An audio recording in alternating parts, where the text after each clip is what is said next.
एक गांव में एक किसान अपनी पत्नी के साथ रहता था। एक दिन वह किसान अपने खेतों की तरफ जा रहा था। तभी उसे एक गड्ढे में से आवाज आती है। अरे ये कैसी आवाज है? लगता है कोई कुत्ते का बच्चा है जो मुसीबत में है। मुझे इसे बचाना होगा, नहीं तो ये मर जाएगा। फिर वह गड्ढे में झांक कर देखता है तो उसे वहाँ एक छोटा सा कुत्ते का बच्चा दिखाई देता है। वह उसे देखकर दंग रह जाता है। उसका रंग नीला होता है। ये तो कोई कुत्ते का बच्चा लगता है, लेकिन ये तो नीले रंग का है। मैंने तो इससे पहले कभी भी नीले रंग का कुत्ता नहीं देखा। इसे घर ले चलता हूँ, सुमन तो इसे देखकर बहुत खुश हो जाएगी। फिर वह किसान उस बच्चे को निकालता है और अपने साथ लेकर घर की ओर चल देता है। अरे सुमन, जल्दी बाहर आओ, देखो मैं तुम्हारे लिए क्या लाया हूँ। तभी उसकी पत्नी बाहर आती है और कुत्ते के बच्चे को किसान के हाथ में देखकर चौंक जाती है। हाय, कितना प्यारा है, ये तो नीले रंग का है। अजी, ये आपको कहाँ से मिला? क्या मैं इसे अपने साथ रख सकती हूँ? मुझे बचपन से एक कुत्ते के बच्चे को पालने का बहुत शौक था। हाँ हाँ, क्यों नहीं, मैं इसे तुम्हारे लिए ही तो लाया हूँ। लेकिन ये आपको मिला कहाँ से? मैं खेत की तरफ जा रहा था, तभी अचानक गड्ढे से इसके रोने की आवाज आई। मैंने झांक कर देखा तो मुझे ये उसमें पड़ा हुआ मिला। ये जरूर भूखा होगा, तुम इसे कुछ खाने को दे दो। इतना बोलकर किसान वहाँ से चला जाता है।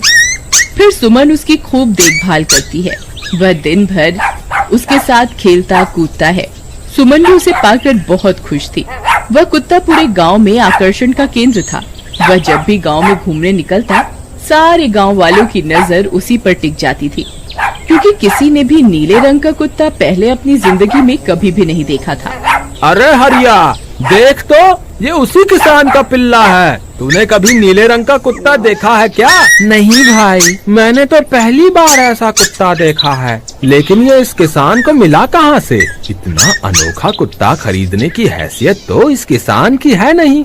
अरे भाई, इससे तो ये किसी गड्ढे में पड़ा हुआ मिला था। मुझे तो लगता है जरूर ही ये कोई जादुई कुत्ता है। तुम्हें क्या लगता है बाजार में इसकी क्या कीमत होगी? भाई, ये तो नायाब चीज है, ये तो अनमोल होगा।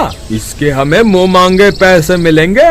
भाई, हर नायाब चीज पर तो सिर्फ हमारा ही अधिकार है। देर किस बात की, आज रात को ही इसे किसान के घर से चुरा लेंगे। रात होने पर किसान और उसकी पत्नी घर में सो रहे होते हैं। तभी लल्लन और हरिया किसान के घर में घुस जाते हैं और नीलू को बहलाने फुसलाने लगते हैं। ले ले बेटा, बिस्कुट खा ले, ले ले ले ले ले ले, आजा आजा। वह झट से उसे बोरे में कैद कर लेते हैं और वहाँ से 9-2-11 हो जाते हैं और भागकर अपने घर आ जाते हैं। हरिया भाई, एक काम तो पूरा हो गया, बस अब इसे शहर जाकर किसी को बेचना बाकी है। शुभ काम में देरी किस बात की, हम कल सुबह होते ही इसे शहर जाकर किसी को बेच आएंगे। अगले दिन सुबह होने पर वे दोनों नीलू को बोरे में डालते हैं और उसे बेचने के लिए निकल पड़ते हैं। रास्ते में उन्हें एक सेठ मिलता है। उसे उस बोरे में से अजीब अजीब सी आवाजें आती हैं। अरे भाई, रुको रुको, इस बोरे में क्या भरकर ले जा रहे हो? भाई, ये एक जादुई कुत्ता है। ऐसा कुत्ता पूरी दुनिया में केवल एक ही है। ऐसा कैसे हो सकता है भाई? जरा मुझे भी तो दिखाओ। वह सेठ नीलू को देखकर चौंक जाता है। तुम्हें इसके लिए 100 सोने की मुद्राएं देनी होंगी। ठीक है, मुझे मंजूर है। लो, ये लो तुम्हारी 100 मुद्राएं। आज से ये कुत्ता मेरा हुआ। वहीं दूसरी तरफ नीलू को घर में न पाकर सुमन और किसान परेशान हो जाते हैं। सुमन का रो रो कर बुरा हाल हो जाता है। नीलू, तुम कहाँ चले गए? तुम्हारे बिना मैं कैसे जीऊंगी? वापस आ जाओ ना नीलू। अजी, मेरे नीलू को कहीं से भी ढूंढ कर लाइए। जब तक वो वापस नहीं आएगा मैं खाना नहीं खाऊंगी। ठीक है, तुम रोना बंद करो, मैं उसे ढूंढ कर लाता हूँ। फिर किसान गांव में लोगों से नीलू के बारे में पूछता है। अरे भाई, मैंने तुम्हारे कुत्ते को देखा था। वो लल्लन और हरिया तुम्हारे घर से बोरे में किसी को भरकर ले जा रहे थे। वो अवश्य ही तुम्हारा कुत्ता होगा। फिर किसान भागता हुआ लल्लन के घर जाता है। लल्लन, मुझे पता चल गया है, तुम्ही ने मेरे नीलू को चुराया है। उसे अभी के अभी वापस लौटा दो, नहीं तो मुखिया से कहकर तुम्हें कड़ी से कड़ी सजा दिलवाऊंगा। अरे हरिया भाई, इसे कैसे पता चल गया? मुझे लगता है किसी ने हमें उसे चुराते हुए देख लिया होगा। मुझे अभी के अभी मेरा कुत्ता वापस करो, नहीं तो अच्छा नहीं होगा। भाई तुम्हारे कुत्ते को तो हमने 100 मुद्राओं में बेच दिया, अब तुम चाहो तो सारी मुद्राएं रख लो और हमें छोड़ दो। नहीं नहीं, मुझे मेरा कुत्ता ही चाहिए। तुम्हारे पास कल सुबह तक का वक्त है, कैसे भी करके उस व्यापारी को ढूंढो और मुझे मेरा कुत्ता वापस ला कर दो, नहीं तो जेल जाने के लिए तैयार हो जाओ। इतना बोलकर किसान वहाँ से चला जाता है। अरे मर गए रे, अब क्या करें, ये तो थानेदार की धमकी देकर गया है। लल्लन भाई, मुझे जेल नहीं जाना, कुछ करो ना। हाय रे, अब क्या होगा। चलो उस सेठ को ढूंढते हैं, उसे उसके सारे पैसे लौटाकर उस कुत्ते को वापस ले लेंगे। वे दोनों उस सेठ की तलाश में निकल पड़ते हैं, लेकिन बहुत देर तक ढूंढने पर भी उन्हें वह सेठ नहीं मिलता। लल्लन भाई, यहाँ तो सेठ का कोई नामो निशान ही नहीं है, न जाने अब तक कहाँ निकल गया होगा। अब क्या करें, हमारे पास कल सुबह तक का ही वक्त है। अरे आर्या, वो देख, ये तो बिल्कुल किसान के कुत्ते जैसा ही लग रहा है। तुम्हारी आंखों में मोतियाबिंद हो गया है क्या बेवकूफ? किसान का कुत्ता नीले रंग का था और ये तो भूरे रंग का है। क्या तुम्हें नीले और भूरे रंग में फर्क दिखाई नहीं देता? अरे तो क्या हुआ, अगर हम इसे नीले रंग से रंग दें तो उसके बाद ये हूबहू नीलू जैसा ही दिखेगा। बात तो तुम सही कहते हो भाई, चलो फिर देर किस बात की, अभी इसे पकड़ते हैं।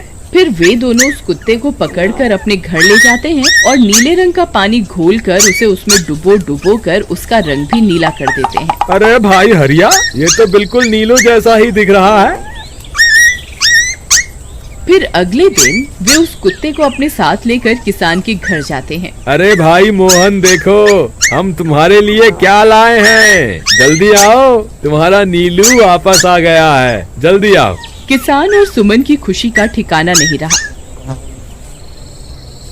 लल्लन और हरिया, तुमने गुनाह तो बहुत बड़ा किया था, लेकिन वक्त रहते तुमने अपनी गलती को सुधार लिया, इसलिए मुझे तुमसे अब कोई शिकायत नहीं है, तुम दोनों जा सकते हो। फिर वे दोनों वहाँ से निकल जाते हैं। नीलू, तुम वापस आ गए, मुझे तुम्हारी कितनी फिक्र हो रही थी, कहाँ चले गए थे तुम? हाँ, आज के बाद मैं तुम्हें कभी अकेला नहीं छोड़ूंगी। मेरा नीलू इतने दिनों बाद घर आया है, इतना गंदा भी हो गया है। चलो अब हम नहाई करेंगे।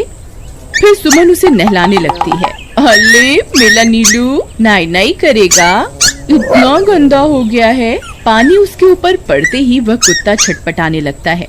अरे क्या हुआ नीलू, तुझे तो नहाना बहुत पसंद था, आज क्या हो गया तुझे? तभी उसका सारा नीला रंग उतरने लगता है। अरे ये क्या, इसका रंग क्यों उतर रहा है? तभी वह कुत्ता गुस्से में आकर सुमन को काट लेता है। अरे मर गई रे, हाय रे, अरे सुनो जी, इसने तो मुझे काट खाया। हाय रे अजी, सुनते हो, जल्दी आओ, मुझे लगता है ये हमारा नीलू नहीं है, देखो इसका तो सारा रंग ही उतर गया। ये तुमने ठीक नहीं किया लल्लन, अब मुझसे बुरा कोई नहीं होगा। फिर किसान गुस्से में लल्लन और हरिया के घर जाता है। ए लल्लन, दरवाजा खोल, ए लल्लन जल्दी दरवाजा खोल, नहीं तो इसे तोड़ दूंगा। आज तुझे मुझसे कोई नहीं बचा सकता। अरे मर गए रे, ये तो उसी किसान की आवाज है, लगता है इसे हमारी तरकीब के बारे में पता चल गया। अरे क्या हुआ भाई, इतने गुस्से में क्यों हो? तुम्हें क्या लगता है मैं बेवकूफ हूँ? तुम किसी भी आवारा कुत्ते को नीला रंग चढ़ाकर हमें दे दोगे और हम मान लेंगे कि वो नीलू है? भाई हमें माफ कर दो, हमने उस सेठ को ढूंढने की बहुत कोशिश की, लेकिन उसका कोई नामो निशान नहीं मिला। भाई तुम ये 100 मुद्राएं रख लो, अब इससे ज्यादा हम तुम्हारे लिए और कुछ नहीं कर सकते। अगर तुम चाहो तो हमें जेल भिजवा दो, हम दोनों अपनी गलती की सजा काटने को तैयार हैं। किसान उदास हो जाता है और उनसे 100 मुद्राएं लेकर वापस अपने घर आ जाता है। मुझे माफ कर दो सुमन, मैं तुम्हारे नीलू को नहीं ढूंढ पाया। ये लो, ये 100 मुद्राएं हैं। नीलू को बेचने पर उन्हें इतने पैसे मिले थे जो उन्होंने मुझे दे दिए हैं। उन्हें अपनी गलती का बहुत पछतावा है, लेकिन अब कुछ नहीं हो सकता। नहीं, मेरा नीलू जरूर वापस आएगा। हम एक काम करते हैं, कल सुबह इन 100 मुद्राओं का भोजन खरीदकर गरीबों में बांट देंगे। क्या पता उनकी दी हुई दुआओं से हमारा नीलू वापस आ जाए। अगले दिन सुबह होने पर वे दोनों उन पैसों से गरीबों में भोजन बांट देते हैं और वापस अपने घर की ओर चल देते हैं। तभी उन्हें कुछ आवाजें सुनाई देती हैं। वे दोनों चौंक जाते हैं।